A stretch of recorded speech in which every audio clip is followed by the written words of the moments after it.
Çmimet globale të naftës kanë pësuar rritje kryesisht në tregjet aziatike këtë të njëjte, teksa investitorët po ndjekin nga afër zhvillimet rreth armëpushimit të brisht mes Shteteve të Bashkuara dhe Iranit. Marrëveshja e përkohshme dyjavore duket se është vënë në provë për shkak të sulmeve ajrore të Izraelit mbi Liban, të cilat nxitën reagime të forta nga Teherani me paralajmërime për kundërpërgjigje nëse ofensiva vijon. Fillimisht çmimet e naftës kishin shënuar rënje mbas shpalljes së armëpushimit dhe rihapjes së ngushticës së Hormuzit, megjithatë pasiguria mbi qëndrueshmërinë e marrëveshjes dhe kontrolli mbi lundrimin në këtë zonë ka rikthyer tensionin në tregje. Sipas të dhënave, nafta Brent është ngjitur me rreth $96.70 për fuqi, ndërsa ajo në SHBA, West Texas Intermediate, shkoi në $96.90.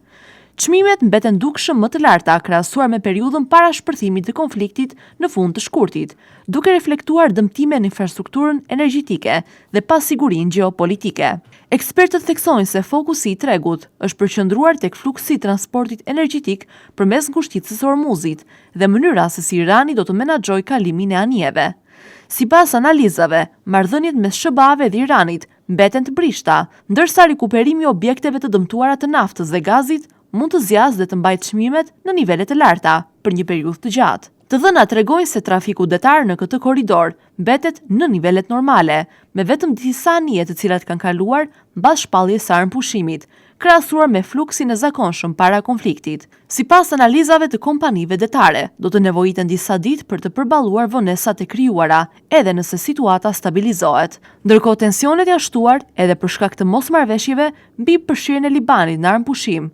Sulmet e fundit dhe reagimi i Hezbollahut ka rritur frikën për një përshkallëzim më të gjerë rajonal. Në këtë klim pasigurie, tregjet aziatike kanë reflektuar luhatje, me indeksi Nikkei 225 në rënje, si dhe Kospi i cili ka pësuar humbje.